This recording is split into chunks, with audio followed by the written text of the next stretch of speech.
Alright guys, I'm back for the news, and sorry I wasn't able to cover a lot of this stuff last beginning of this week because my mom was in the hospital and building a shed, and dog snapped my Ethernet cable in half. He's a serial chewer, my new dog, among other things. And then my DPI to HDMI port failed on my computer, so they had that. I had an outage because Ohio weather. It it knocked my computer out for a bit and was acting strange, and I had to figure out what was wrong with it. So I had a bunch of issues. Anyways, so we're gonna be talking about some of the stuff in Ubisoft and Xbox Showcase today. So we're including some of the stuff. We're gonna lead off with some of the stuff that didn't show up. A list of Xbox Game Studio games that failed to show up at the Xbox Showcase. Indiana Jones, that's the one that's being done by Bethesda. That didn't show up. We have State of Decay 3, The Outer Worlds 2, Obsidian, Perfect Dark, Everwild, Contraband, Phantom Liberty DLC did show up.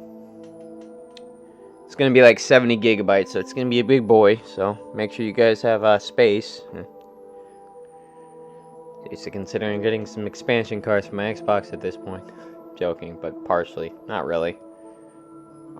CD Projekt Red hasn't updated Cyberpunk's 2077 PC system requirements ahead of its release on hefty Phantom Liberty expansion, revealing that the changes on the Steam. CD Projekt Red said that the changes are designed to be more up-to-date, given the expansion is launching nearly 3 years after the base game, and target a resolution output of either 180p or 4K.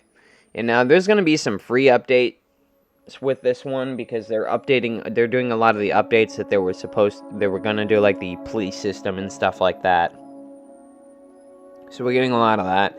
If you guys haven't played Cyberpunk, which I have never finished it, to be honest with you, so I might as well just restart a file on this one.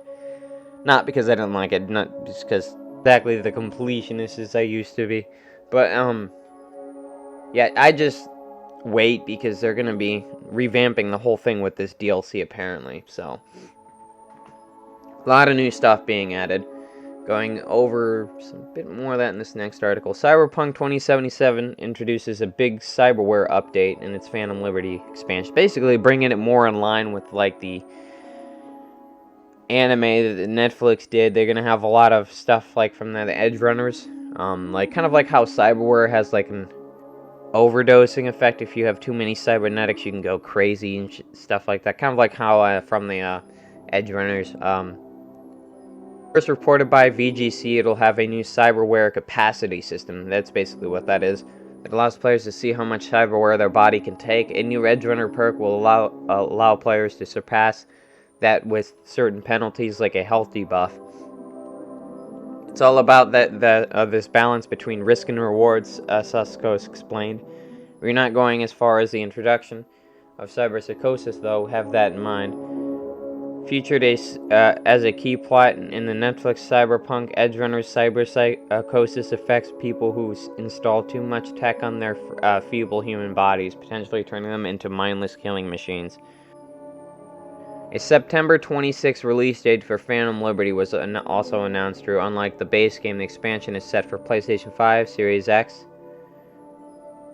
and PC only. It's also worth noting that cyberpsychosis features its seemingly part of the general update 1.7 won't necessarily require the purchase of Phantom Liberty to access. Basically what I was saying, they're adding some general improvements, so it's hard to say which ones are going to be like permanent part of the DLC and which ones aren't.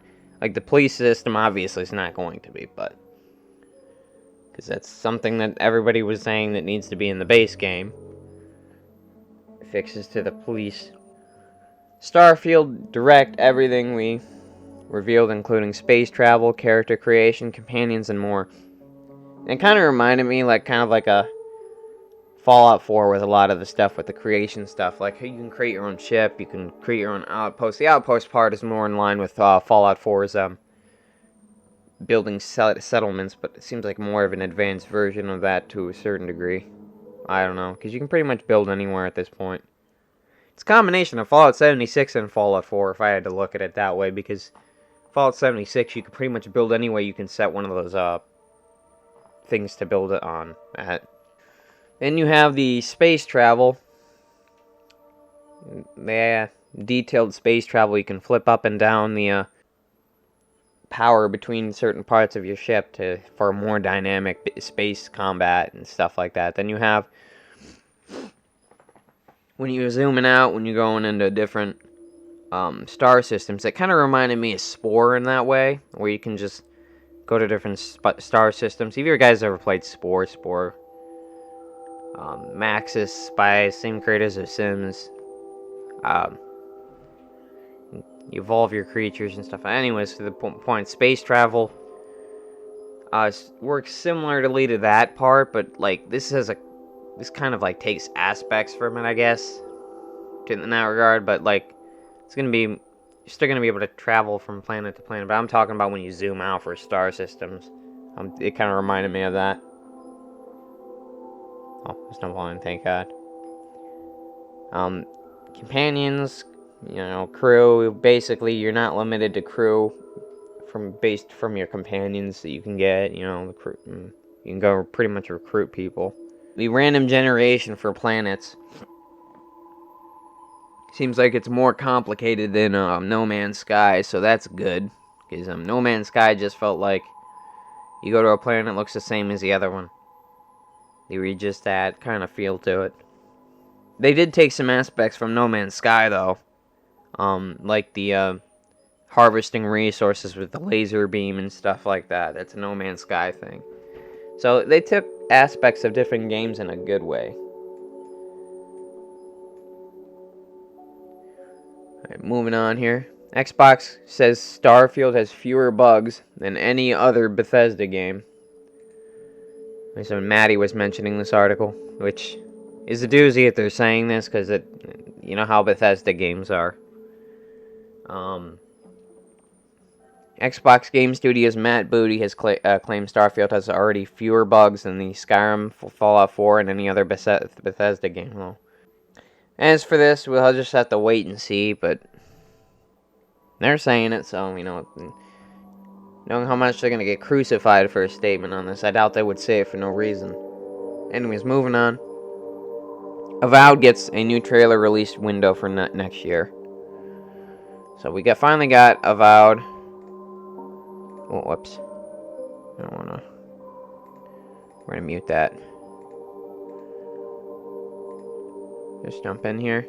So apparently this is based on the Pillars of Eternity series, which is basically a top-down kind of like God mode series of games, or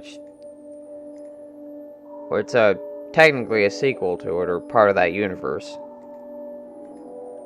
So never played them, but I was looking into some of the lore the other day. I just started looking into the lore, so I don't really know much about it. But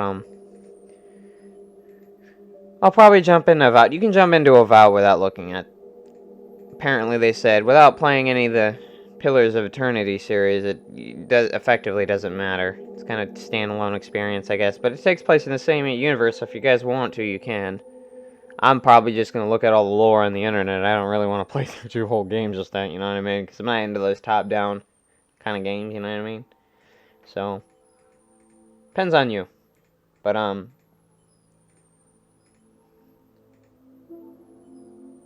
coming 2024, so we still got some time for this one. First, create your character. You can only play as an elf or a human. So the two, you're limited to those 2 species. Which effectively doesn't really matter in my mind. But, no Argonians, no. I'm joking, but that's Skyrim. You know what I mean.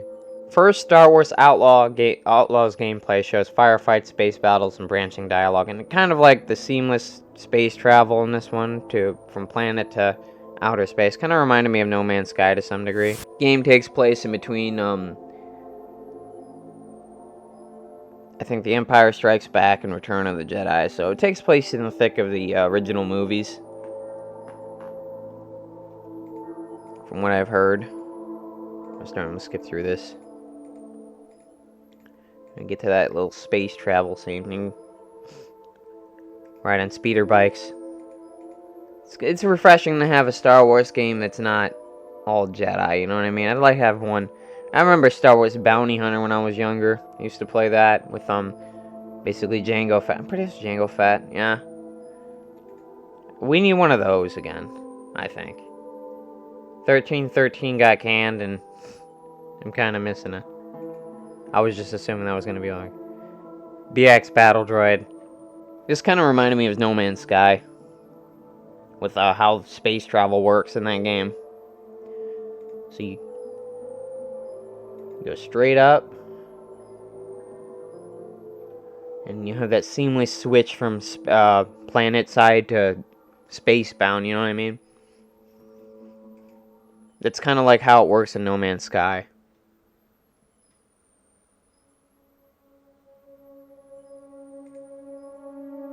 Yeah, that seamless switch there.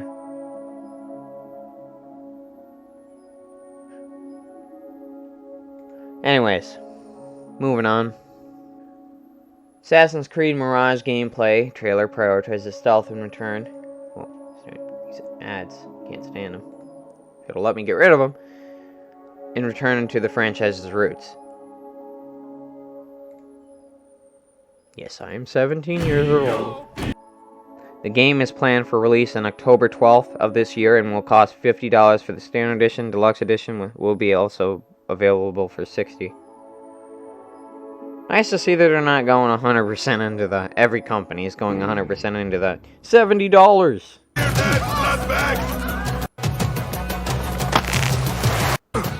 Yeah, they brought back old-style Assassin's Creed, like, to some degree. Like, you know, enemies have health bars still in this, but, like, it's pretty much a one-hit kill when you assassinate a target. Which is basically the old-school style. They don't have those bulky health bars where... I mean, I don't know if they're 100%. There's some enemies that tend to be a bit more chunkier than others, but... For the most part, there you go. Right behind and assassinate. Knife to the face. Kind of like how it worked in Assassin's Creed 1, 2, Brotherhood, and others. The sky is safe, my friend. Exactly how it worked. I like how the Hawk's name is Enkidu. If you guys don't know, Enkidu is like the best friend of Gilgamesh, King of Kings in the old epic from the Middle East. If you guys don't know the tale of Gilgamesh, look it up. So, there's that. Then we got High on Life. There's a new paid DLC for Squanch Games, High on Life. High on Knife, my bad. At the Xbox Game Extended Showcase today, Squanch Games announced on High on Life a new paid DLC for the 2022 first-person shooter on High on Life. Elder Scrolls 6. Todd Howard admits upcoming sequel could be his last Elder Scrolls. Todd ain't getting any younger. He was on an interview after the whole game showcase and was talking about his age at... because he's 52, I think. Craziness. What do you think, talked Elder Scrolls, and he was kind of apprehensive about his Fallout statements after Elder Scrolls this time, so who knows. You might have Fallout work being built by multiple studios under the Xbox's watchful eye. Who knows at that point, you know what I mean? All we know is that Starfield's in the works right now, and anything after that, it's up in the air at this point. That's the... Yeah, I watched the interview a bit, so... So, it showed off a new Xbox Series S. It's a carbon black. If you guys don't have one yet, I can get this one. But if you guys already have a Series S, I don't recommend getting it. It's a bit more expensive. It costs $349.99 US. And there really isn't any outside of incentive to get it outside of maybe higher storage space. But that's it. No reason. If you guys already have a Series S, just get an expansion card at this point. It's not really worth your time. And, yeah, that's done. Sony's testing cloud streaming for supported PlayStation 5 games. So Sony's finally getting into cloud streaming. Basically doing what Microsoft has been doing. So cloud gaming is the future, guys. As buggy as it can be right now, it'll eventually take over once it becomes more viable. Sony announced today that it has begun testing cloud streaming for supported paid PlayStation 5 games. In a new PlayStation blog post, Nick Migura at VP of Global Services, Global Sales, and Business Ops at Sony Interactive Entertainment, said that the end goal for PlayStation is to make this as an additional benefit to those who subscribe to the premium tier of PlayStation Plus. So basically how Xbox does it, but their own way. We're currently testing cloud streaming for supported PlayStation 5 games. This includes PlayStation 5 titles from the PlayStation Plus catalog and game trials, as well as supported digital PlayStation 5 titles that players own. McGuire, I totally butchered his name earlier, said when the feature launches, cloud gaming streaming for supported PlayStation 5 titles will be available for use directly on your PlayStation 5 console. That means as premium member, it'll be easier to jump into your favorite games without downloading them first on your PlayStation 5 console. Which is exactly how it works on your Xbox, if you guys don't know. If you guys are strictly PlayStation players. Anyways, moving on. So these are all the stuff that they showed off at the Ubisoft thing. So I wasn't able to get to every single one of them in this video, but I'll leave these in the description for you. This is Ubisoft Showcase, and then I also have one for the Xbox Showcase too, so. They showed off AC Jade and Assassin's Creed Nexus, which is, I thought it was like the, what do you call it, for the hub for all the Assassin's Creed games. Instead, it's a VR experience with 3 characters from the Assassin's Creed verse with basically 3 new games. They're basically they're not remakes, they're just more added for Ezio and all of them. In 3 brand new game experiences. So interestingly enough, Assassin's Creed is in the right kind of like niche for VR, kind of, because of the whole Animus idea. So there's that, I guess, if you want to look at it that way. Turn of classic Assassins, there you go. Let's move on here. Xbox Game Showcase 2023, everything announced.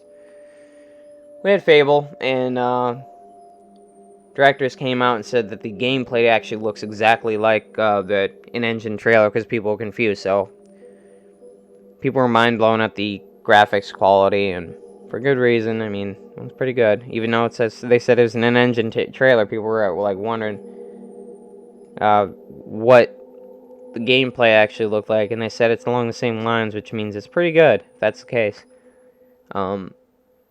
It's that 1 terabyte console. Starfield, Star Wars Outlaws, Forza Motorsports is coming this October. I've had my fair share of racing games. Clockwork Revolution. Liza P showed up here again too, so you know, you got Persona.